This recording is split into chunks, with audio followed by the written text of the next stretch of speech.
Okay, can we have Karen Lewis, Charles Strauss, Mark Clogier, and Noel Woot? Are they in the room?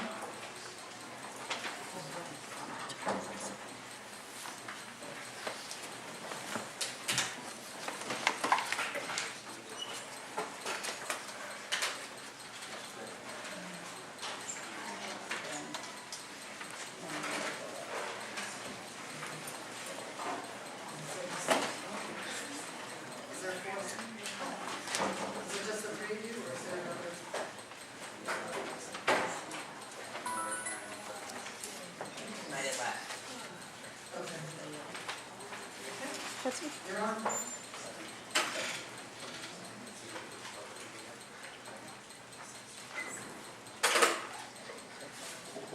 Is this a good place to be going on? Thank you, Madam Speaker and members of the committee. It's my first time speaking before this legislative committee. I'm really honored to be asked to do so. My name is Charles Strauss. I'm a licensed independent clinical social worker. I have a private practice in Seattle where I tend to focus on working with folks with diverse gender, sexuality, and relationship. I also consult with family and community health, and I run bisexual and vicarious mental. Let's see, what can I tell you? I'm also a member of the WPATH, the World Professional Association for Transgender Health. It might be relevant for these proceedings.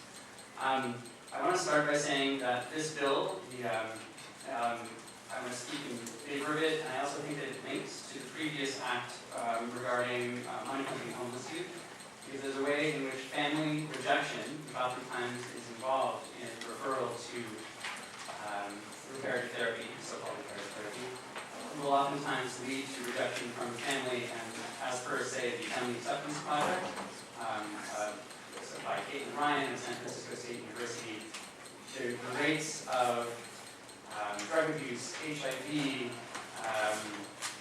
suicidality, and homelessness are very strongly linked to family rejection. And I think that reparative therapy is also linked to family rejection. So I just want to speak in favor of that as well, across reference. I think I'd like to speak particularly as a clinician to the experience of, I have one client who came to me, an adult male who identifies as gay. When he was 15, he was referred to reparative therapy on the recommendation of his church. And he went to a therapist who seemed nice enough, he says, but the therapist seemed to already see the problem and have a solution without really needing my input. For me, as a clinician who abides by the Code of Ethics of NASW, Association of Social Workers, that's a clear red flag.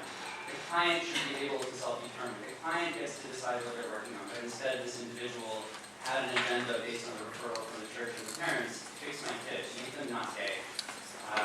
And my client ended up leaving that therapy rather quickly, refusing to communicate with that therapist, I think for understandable reasons. He was then sent by his parents to a reparative therapy camp program, where not very subtly he was told, it was a religious-based camp, that lustful thoughts were inappropriate, and how to throw a ball like a boy, that sort of thing. And he said, he writes to me, I asked him to write this up, he said, many nights I cried in my dorm bed.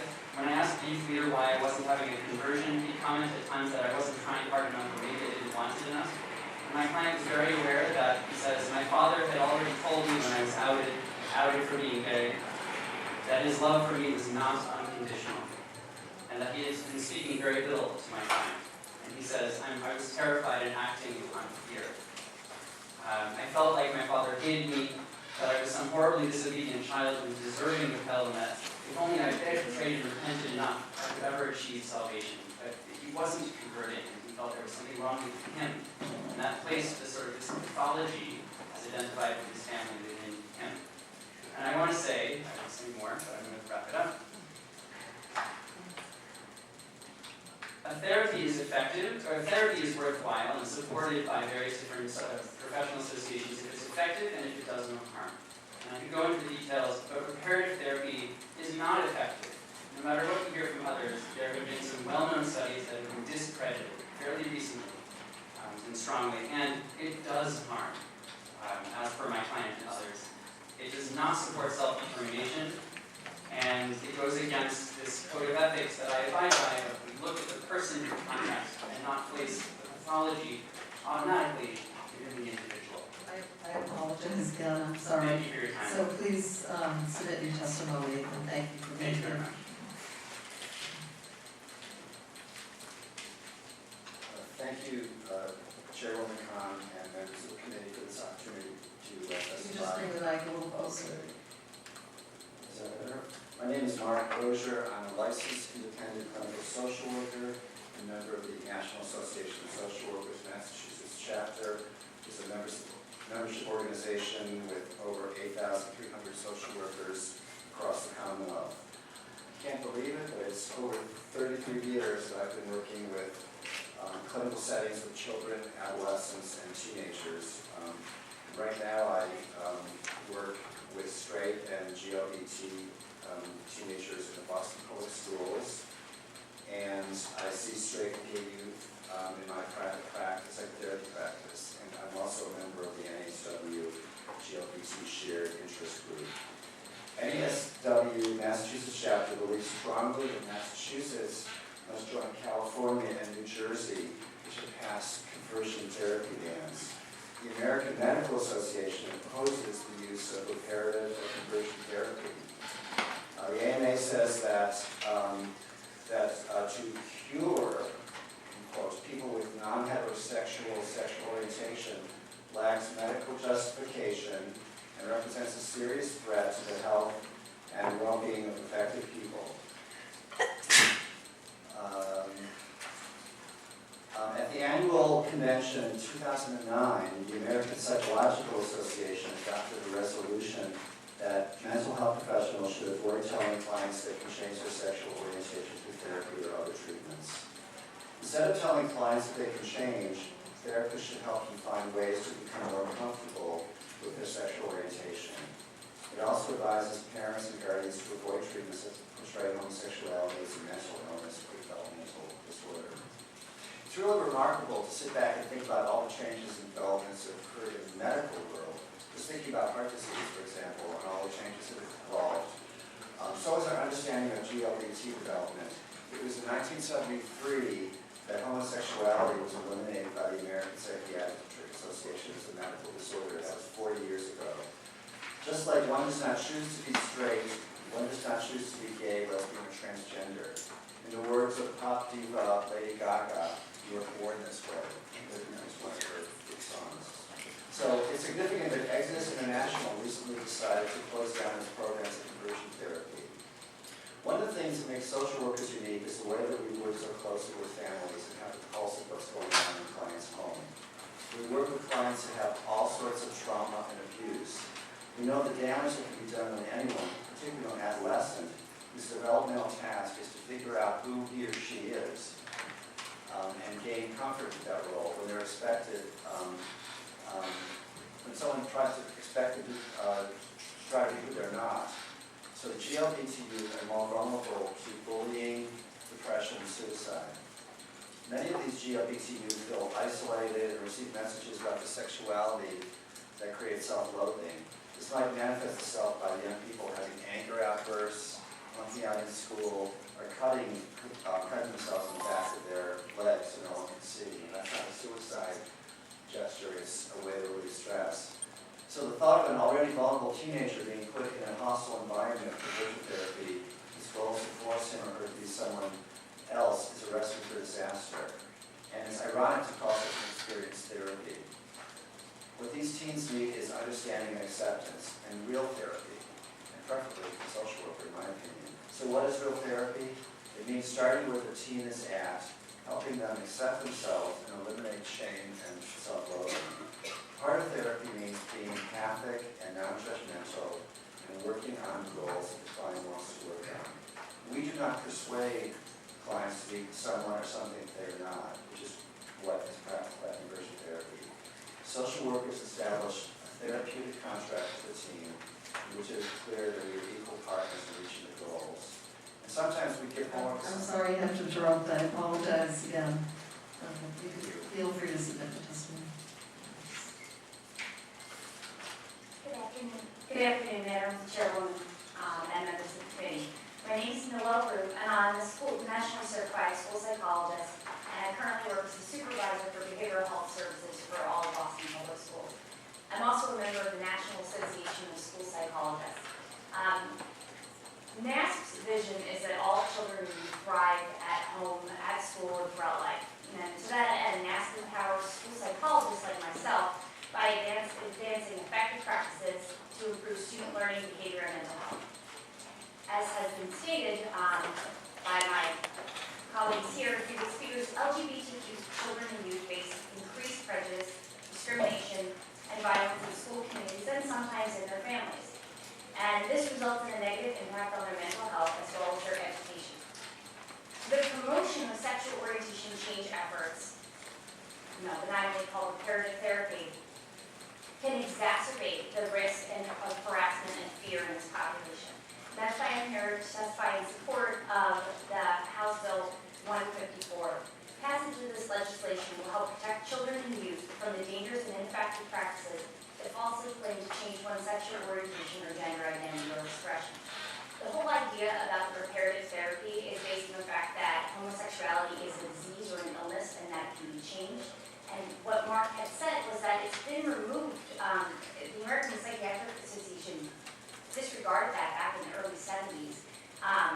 So APA, along with the NASP Association, along with the American Academy of Pediatrics, as well as 11 national educational and mental health associations, which included school principals and superintendents, made a public statement back in 2008 that addressed the dangers of the sexual orientation change efforts.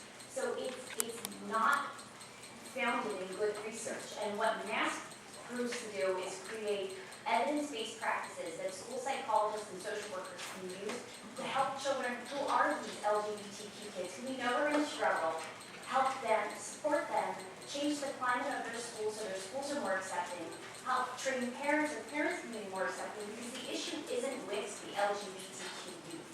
It's as if what was said earlier when someone said the issue is the homelessness. The issue isn't the children, the issue is the society and the context in which they're living. And our job as mental health professionals and as educators and as legislators is to help improve that climate, to make it a more accepting, more inclusive environment in which for them to live and thrive. There's no credible research to support that this change therapy works. And actually, to the contrary, I'm doing a doctoral dissertation on supporting transgender students in higher education, and after 2 years of intensive research, I haven't found anything that talks about these change efforts as being a recommendation, let alone anything credible. So I think we really need to think about, do we want to be subjecting children to something there's no research to support and that we know can be harmful, where we can put our efforts into improving the school climate, making our environment more accepting, and making our schools and the experience of our youth really reflect what our state stands for with our, same-sex marriages and the health insurance benefits and the federal government. So that's the direction we're going in, and passing this legislation will help move us in that direction. Great. Thank you very much for your testimony. Thanks for joining us this afternoon.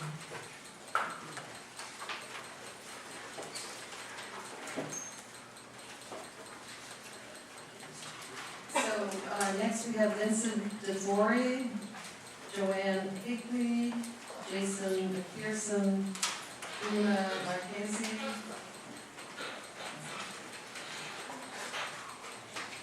I apologize, it's been a long day.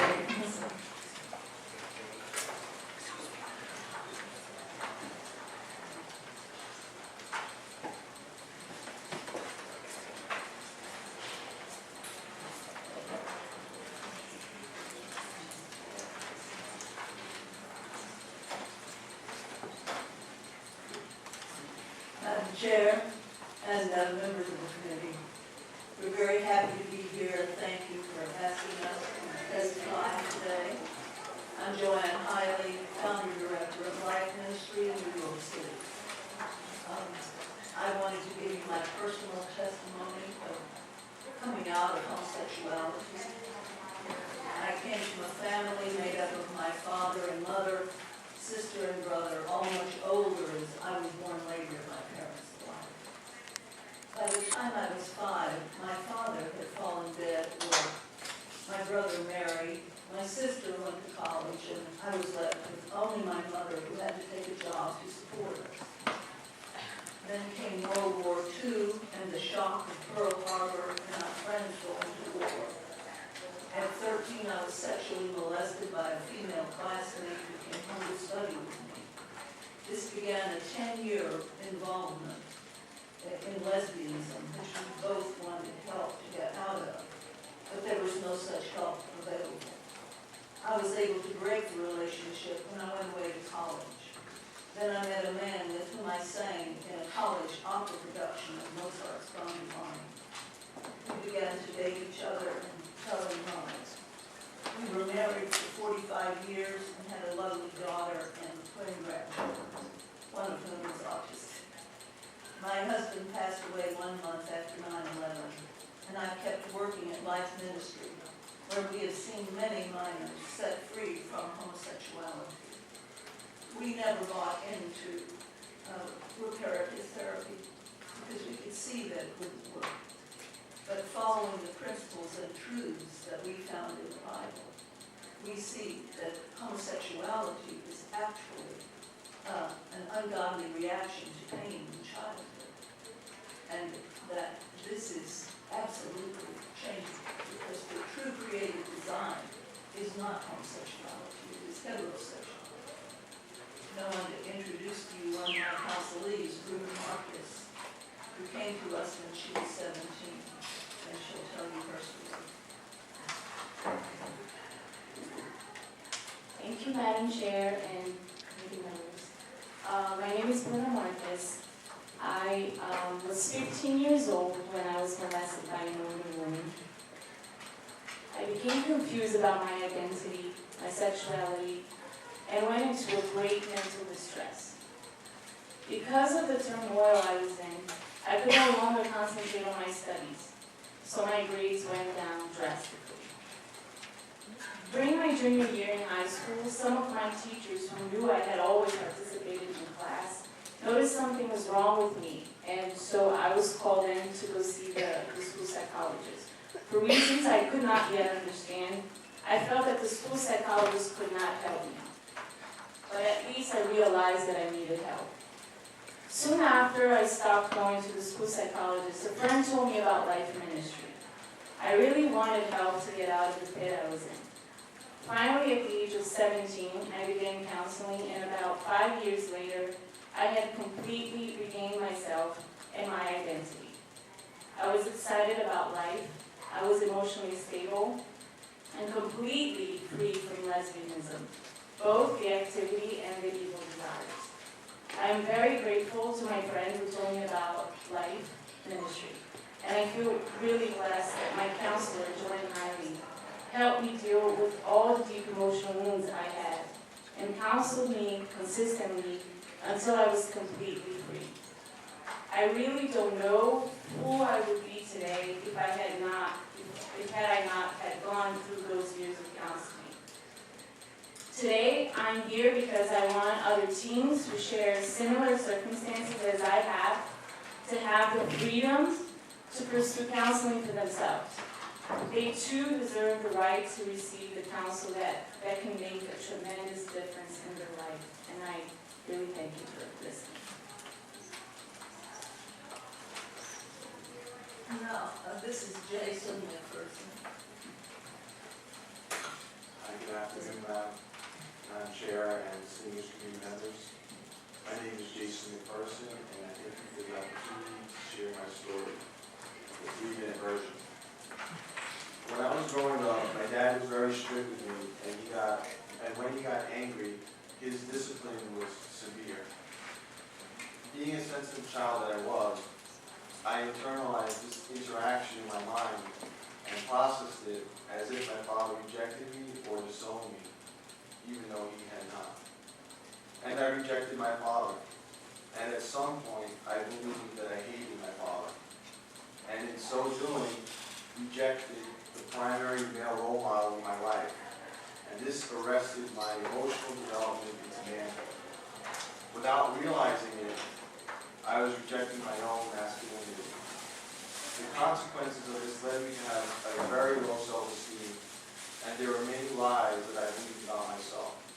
I thought that I didn't measure up as a man, and I felt inadequate next to other men.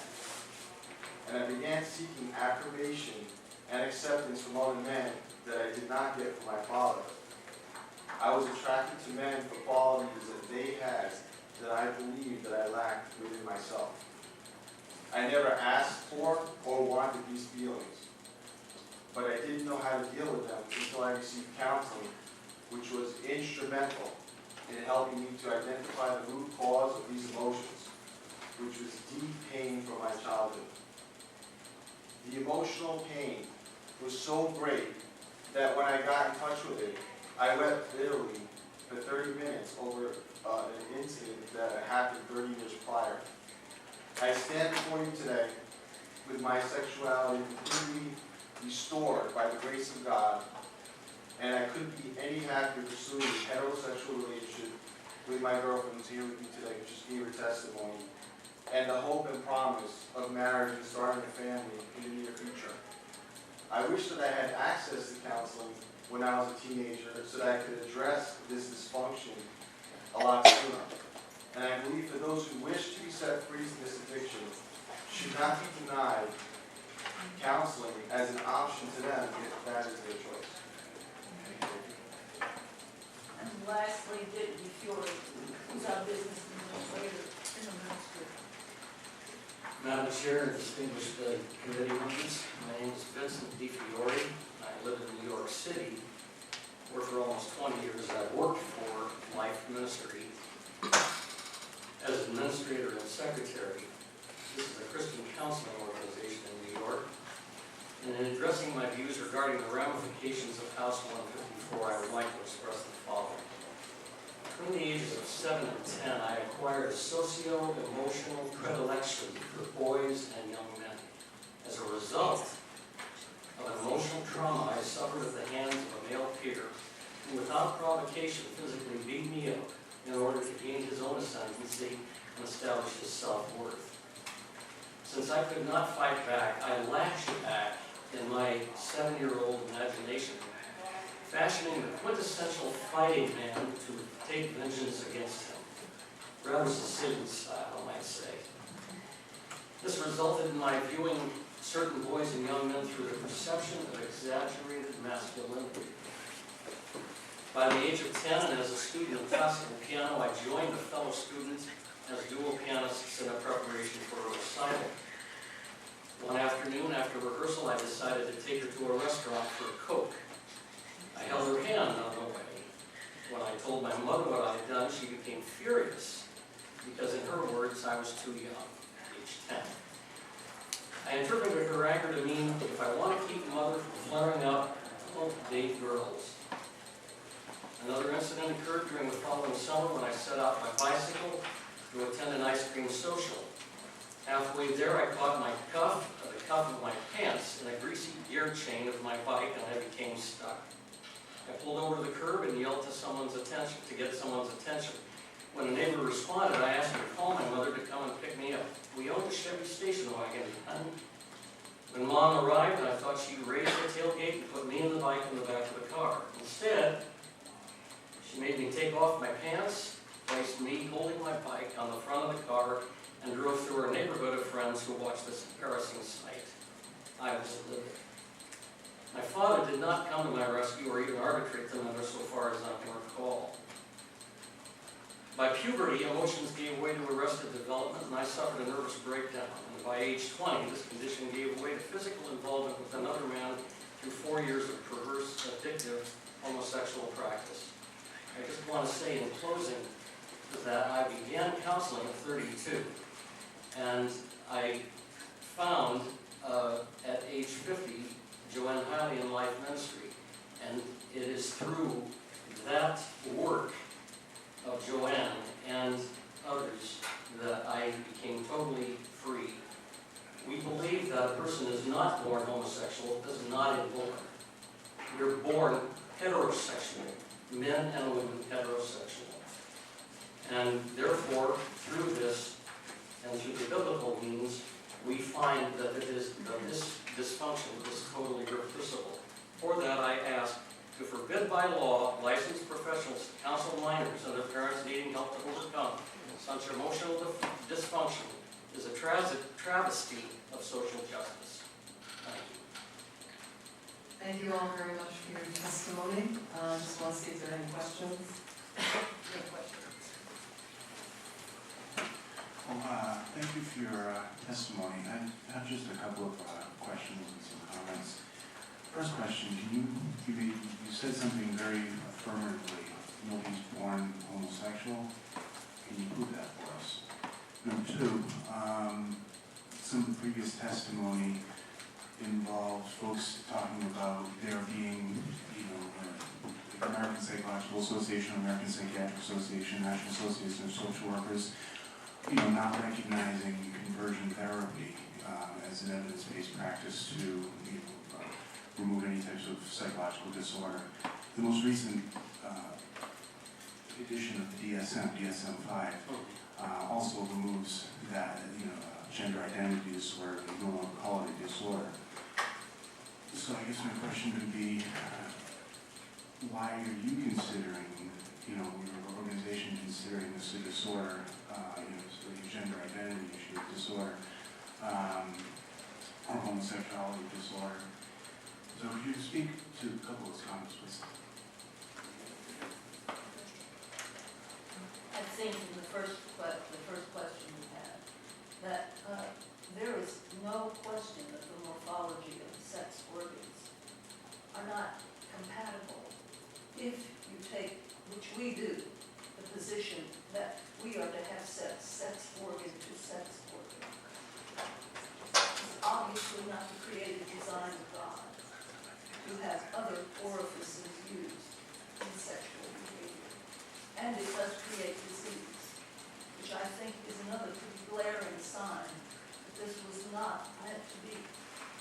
Now, you can make your own conclusions, but I think those are rather persuasive arguments. And I've seen, of the people you've seen die, I buried 17 gorgeous men with AIDS when it first came out.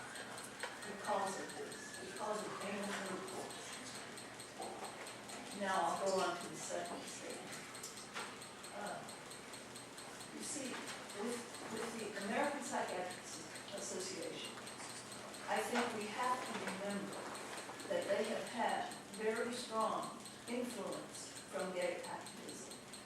Dr. Socarides, who is a well-known psychiatrist in New York City, wrote a book about that, or at least a paper, which we have had in print and sell from Life Ministry in regard to a time, a period, I believe in the 70s, when there was quite a change in the position of the APA.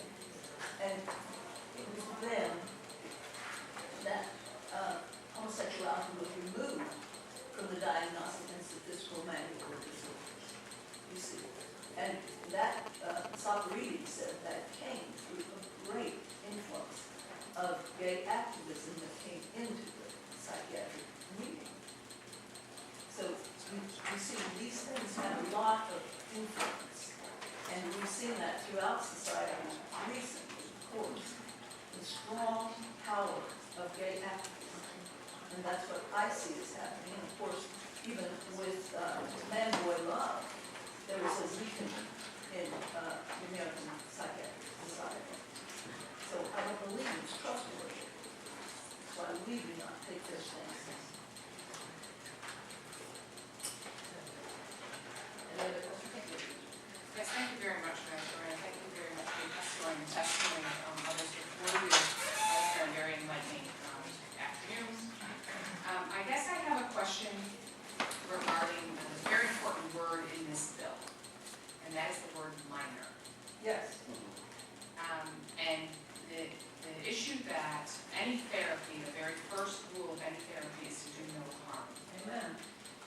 I think there's a big difference between a 30-year-old, a 24-year-old, even a 21-year-old 65-year-old deciding that they would like to go through some kind of conversion therapy that they're choosing, or they would like to try to do something about their attractions because they don't feel comfortable with this lifestyle for whatever reason, and subjecting a minor who has very little choice in participating in that therapy to that kind of experience. And this bill is not trying to take away the free speech of any adult, but instead is trying to protect minors. And I guess I'm making that statement, and I'm also asking you, do you see the difference between minors and adults choosing to having this therapy? Yes, I certainly do, and that's why we are extremely careful when we have minors come. But they also show, I believe, the most potential for being able to have a new life, because they're extremely, like when Luna came to us, very confused, and many times in just from the Bible says they exchanged the truth of God for a lie. That's what we felt we all did. Is essentially that it feels so right when you're having sex that it's placating. It feels so good, and therefore it can fool you. And just to tell people that this is what homosexuality is so enlightening to them, to say to them, you know, you push down pain. We know after we take their whole history, we can see, we delineate where they push down pain. And that pain then begins to connect to the sex drive. So if we can just give them that piece of information at a young age, it is extremely helpful. We've had quite a few people walk away when they were teenagers because of the heat of the sex. And I certainly understand that, because I first began to have lesbian sex at 13. And I didn't stop until I married my husband at 23. So you see, I definitely understand that Bruna is our counselor for teenagers, and she is absolutely wonderful because we've been through it. You see, we know it, and we have the essential way of helping people out that works. I'm not trying to say it's great or anything. I'm just saying this makes sense because it begins to deal with the real motive of homosexuality, which is the ungodly emotions, the anger, the bitterness, the hatred, the vengeance, the pain caused by pain. Okay, thank you very much, and I just want to be respectful of everybody's time here, and I guess I'm just going to make one more statement, if you don't mind, Madam Chairwoman, and that is that I'm a deeply religious person. My faith is central to my life, and I find the idea that we would subject minors to a therapy that would be harmful to be ungodly, and to harm children is not okay, and it's very, very different to take this approach, to offer an adult a choice is very, very different than to subject a minor to this kind of therapy. But we don't And subject. so I'm making a statement now, ma'am, thank you very much. And so I just feel it's important to make that statement. I appreciate different people's viewpoints here, but our job as a state, one of our first jobs as a state, is to protect children from harm. Thank you very much. Thank you for your testimony. I'd like to call Wayne Benson, Donald Gordon,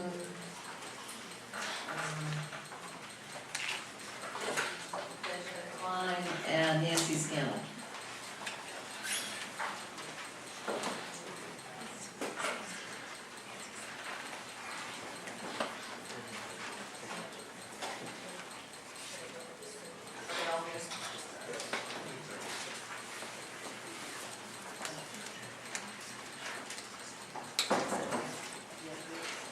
I'm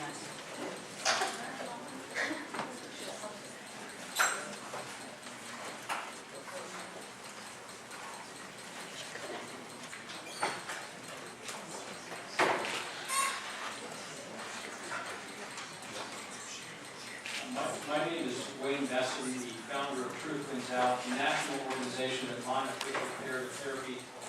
From the 1930s to the 1970s, gay people were guinea pigs in cool psychological experiments that attempted to change their sexual orientation. They were subjected to hypnosis, sex hormones, ice pick lobotomies, therapeutic castration, sex therapy with prostitutes, shock treatment, and aversion therapies. None of these humiliating, horrific experiments worked. Today, the American Psychiatric Association says attempts to change sexual orientation can cause anxiety, depression, and self-destructive behavior, including suicide. Today's heirs to abusive and ineffective therapies are committing consumer fraud, compounded by the tragic and inexcusable fact they are practicing this psychological voodoo on children as young as 3 years old. That's right, 3 years old. Let's be clear, we are not debating a legitimate form of therapy. By design, the goal of so-called comparative therapy is to hijack medical language and use it to stigmatize LGBT people for ideological, not medical reasons. For example, Gerard Van der Aardwijk, a board member for the National Association for Research and Therapy of Homosexuality, also known as NARD, claims, quote, homosexual feelings spring from a special type of inferiority complex. Are these the false and destructive messages that Massachusetts wants to send to its LGBT youth? I don't think so. And that is why you should support this bill. No young person should be told they are inferior or less than by anti-gay activists posing as therapists. Furthermore, so-called ex-gay programs have a history of failure. Last month, the largest ex-gay program, Exodus International, which opened its doors in 1976, closed down because its founders, its president said 99.9% of its clients had not gone from gay to straight. In May, the former ex-gay poster boy for Focus on the Family, John Hall, apologized for perpetuating the lie that people can change their sexual orientation. Reparative therapy is a world of pain and suffering and creates victim after victim after victim that come to our organizations. Clients are sold a false hope and then cruelly blamed when the expensive treatment doesn't work, and it never does. Families are unnecessarily divided because these groups say that parents are blamed for causing their child's homosexuality when there's not one shred of evidence in the research that is true. Spouses are the silent victims. When these therapists urge their clients to marry the opposite sex, this leads to double lives and divorces. And finally, those opposing this bill are relying on obsolete data that has absolutely no relationship or bearing on modern science or reality. According to Dr. Eric Verlaine, MD, professor of genetics at UCLA, quote, I don't know of a published scientist out there who's come out to say there is no evidence of any biological influence on sexual orientation. Please support protecting our youth from predatory charlatans who are peddling junk science at the expense of Massachusetts children and families. And I just also want to close that the Exhibit A of why this came for the last people who were up here. And I have a video of this if any of you guys want to see it, a short YouTube. They actually do exorcisms to quote out of people's mouths or any other in other orifices where they claim ungodly events occur. And so this is, yeah, I'm saying this is exactly what they call therapy. Thank you for your testimony. My name is Don Gordon, and I chair the Anti-Violence Project in Massachusetts. I'm going to look very briefly at the history of sexual orientation changes. The concept of sexual orientation evolved in the late Victorian era. There was no consensus in those days that homosexuality was pathological. No less a person than Sigmund Freud was strongly of the view that same-sex attraction was not a disease. However, by the mid-20th century, so-called neo-Freudians advanced the theory that homosexuality was the result of dysfunctional family dynamics, a sort of arrested development for which parents and abusers were to blame. Homosexuality was classified as a mental illness in 1952. The best-known advocates for homosexuality as disease thesis were psychoanalysts Irving Bieber and Charles Socarides, you've already heard about. Bieber did not believe homosexuality was a choice, but was caused by pathological introduced the idea of the close, fighting, intimate mother and a detached, hostile, rejecting father. Socrates proposed the pre-Oedipal theory of causation, which held that severe emotional disturbances responsible for homosexuality had done their work by the time the child was 3. Socrates, who like Bieber, made a lot of money from treating gay clients, argued that reorientation to heterosexuality was possible by eliminating gay men's fear of women. But the gay is disease model was discredited due to research by groundbreaking psychologists like Evelyn Hooker, who proved Freud right in his observation that gay people did not suffer from the impairment of functioning that characterizes mental illness. Homosexuality was declassified in 1973, but the ex-gay movement, bereft of a scientific basis, emerged to offer a false path to change. Yet the theoretical basis for their work remained the discarded theories of Bieber and Socrates, and we've heard echoes of those mid-20th century voices in the previous testimonies. Ex-gays use a template based on 3 stages to pathologize homosexuality: the formative stage in childhood and teenage years, the exploratory phase, and then the recovery phase in which they claim to become straight. Although finding people who authentically went from gay to straight is near impossible. The ex-gay movement stands beyond the fringes of behavioral science, and their psychological theories are discredited. The practitioners of the dark arts continue to superimpose their template of pathology onto the lives of vulnerable, impressionable youth forced into this circumstance by their parents. No choice. There's harsh condemnation of same-sex attraction and vilification of the LGBT community. The browbeating, not grounded in science, can exacerbate feelings of low self-esteem, which won't forget to bring about and place these youth at grave risk. I implore this committee to take action to stop this abuse now. Thank you for your testimony.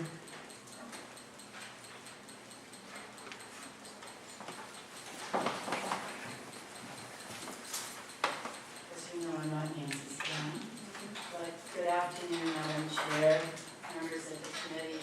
Thank you very much for your time.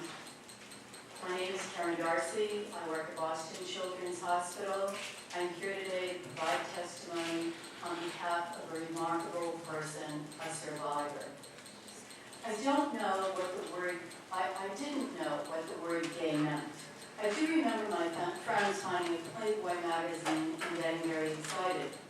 I felt so holy and righteous because it didn't affect me. I told my father this, beaming with pride, but also said that I sometimes had these feelings when I saw my best friend Dale. My father was furious and would send me to the emergency room with a punch of his fist. When that didn't work, my parents would try conversion therapy. I remember 7 Bibles on the coffee table. I remember the sun shining on the lake outside. I remember walking into the room and feeling very at peace. Then I was told that I was the only gay person left alive. The government finds gay children and kills them, said my therapist. This is a great way of keeping a person from coming out as LGBT. A couple weeks later, I would be told that I was dying of AIDS. That was why the government killed us off as children. I was shown pictures of men dying from AIDS and was told that the gays had brought this to the United States, and this is why we killed them. A couple weeks after that, I was told that God hated me. As a missionary child who lived across the world, I couldn't fathom living in a world where the God whose message of love I had helped to share would hate me. But why shouldn't I trust them? I never met another gay person in my life. I remember what God had done to abominations from stories in church. It made sense.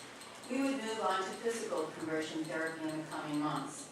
This would include immersing my hands in ice while being shown pictures of men holding hands with other men. I was to associate the pain of the cold with the touch of a man. Following the ice, we would move on to heat. My hands would be wrapped into wire coils, and when a picture of a man and a man touching was shown, heat was applied. When a picture of a man and woman touching was shown, no heat would be applied. This was meant to teach me that it was okay to touch women, but not to touch men. Finally, we would move into the municipality. Electrodes would be placed on my fingers, and I would be shocked when pornographic pictures of men were shown. I had now been conditioned to understand that the touch of a man was painful. To this day, it is still painful. A significant problem in the conversion therapy community is suicide. I myself have tried to commit suicide many times. I am safe now, surrounded by people who love me, but I worry about the thousands of children who are still being put through conversion therapy each and every day. This legislation is an important step in ending the torture and abuse which conversion therapy subjects its patients to. You can change, you can't change what we never chose. Those are the words of a survivor, and I'm honored to speak there. Thank you. Thank you for testimony. Good afternoon, Madam Chairwoman, members of the committee. My name is Ben Collins. I'm an attorney with gay and lesbian advocates and defenders. And I wanted to take this opportunity to address any testimony you may hear now or concerns you may hear in the future that this bill, which regulates health care, is somehow infringes on free speech rights of therapists or infringes upon the constitutional rights of parents to protect the upbringing of their children. As you probably know, the state has very broad powers to regulate health and medical practices. And that power is even greater when we're talking about the welfare of children. So that is beyond dispute. And here, when we're talking about counseling or psychotherapy, the healthcare practice actually consists of verbal exchanges. It is talking between the counselor and the client. And courts have been very clear that the fact that the medical practice at issue involves words does not in any way limit or restrict the state's ability to otherwise regulate healthcare and protect minors. And in that regard, courts have made a very clear distinction between regulating the actual treatment, which is all this bill does. This bill simply prohibits actual treatment, practice of therapy, and the courts have distinguished that from otherwise restricting the rights of healthcare workers to speak. So this bill does not prevent a healthcare provider from recommending reparative therapy, from providing literature to clients, from speaking publicly about the benefits of reparative therapy. It just limits the actual healthcare practice, which has conclusively been determined to be harmful to minors. So that's the free speech issue. It also doesn't implicate any constitutional rights to parents. First of all, the bill doesn't regulate parental conduct, it regulates healthcare. Parents are free to talk to their children about sexual orientation and to seek even pastoral counseling. But beyond that, it's clear that beyond certain constitutionally protected areas like reproductive autonomy, there's actually no constitutionally protected right to a particular healthcare treatment. For example, in one case, you have no constitutional right to drugs that have been deemed unsafe or harmful by the FDA. Even if there were such a constitutional right at issue here about parents' rights to protect the upbringing of their children, that right has always been limited, and it's limited by the state's clear authority to protect children. We even, in the state, have examples where courts have ordered medical treatment of children against parental wishes. So this bill is narrowly focused on healthcare practice. It doesn't otherwise restrict the rights of parents and providers, and it is very squarely within the authority of the state. There is litigation going on in California where there are two suits about this bill. It is now up in the Court of Appeals. I've heard from folks in California that they fully expect the Ninth Circuit to uphold this law. Thank you all for your testimony. Appreciate you coming forward. I just have a question for anybody who might be like to venture, if you don't mind, be very brief. Does insurance cover this therapy? Good question. I don't have a message or something. They often try to get around it by going under things like depression and things like that, so they often misrepresent themselves to get paid for it, which is another problem that we see.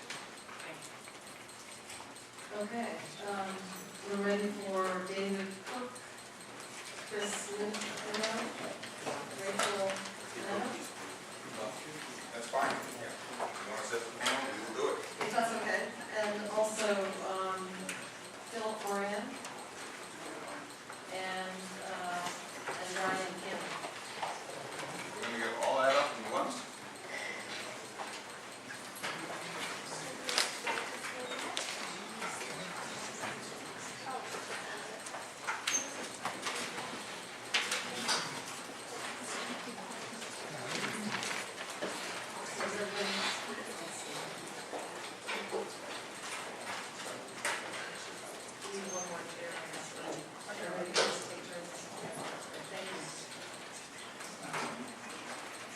Madam Chair, committee members, thank you for letting me testify today in opposition to House Bill 154. I would like to testify from a clinical perspective as a full-time licensed mental health counselor in private practice. I work with victims of sexual trauma and perpetrators of sexual crime. Approximately 80% of my caseload is made up of clients under the age of 18. I do not want to speak clinically to the appropriateness or effectiveness of conversion or reparative therapy. I do not practice these. I do not refer or recommend such treatment to my clients. As a mental health professional, I would also like to go on the record stating that good professional therapeutic work does not impose anything on clients, including a particular sexual orientation or gender identity. My concern with this bill is limited to the clauses that specifically prohibit certain practices in ways that work against rather than towards the stated intention of the bill. These clauses include the prohibition on practices to A, change behavioral expression of an individual's sexual orientation, or eliminate or reduce sexual or romantic attraction or feelings. My work is with people who are sexual abused and sexual abusers. Many sexually reactive minors and their victims are under the age of consent.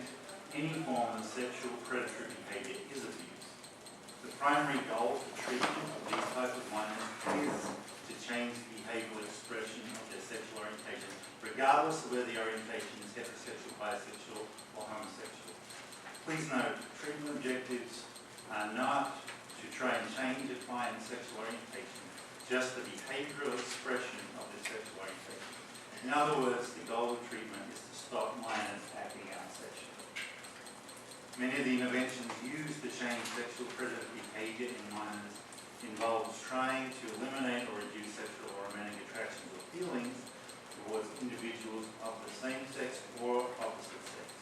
Minors who are abused can become hypersexual. Learning to understand, manage, and ultimately reduce these feelings is a major intervention used in sexual trauma treatment. I do not believe the intent of this bill is to negatively impact the treatment of child victims of sexual trauma or the treatment of child perpetrators of sexual crimes. This is clear from the latter clauses that allow for the facilitation of identity exploration development. However, the bill can be interpreted in ways that prohibit significant treatment goals and interventions used in treatment of these child populations. Before moving through the joint committee, these internal consistencies and ambiguities should be addressed and corrected. For these reasons, I'm recommending the joint committee issue an unfavorable report. Thank you, Professor. Could you just restate your name, please? David Cook.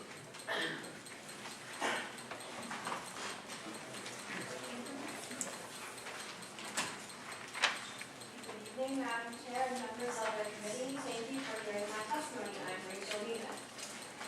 On behalf of transgender youth, last week I believe the chairman of Mass Commission for LGBT Youth testified that transgender people must be provided needed access to health services, and that health providers must provide appropriate physical and mental health services to transgender people so that they can reach their full potential.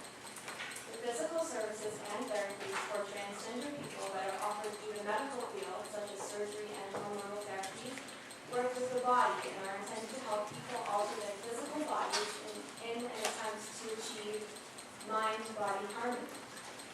For its part, the mental health services available to transgender youth work with the mind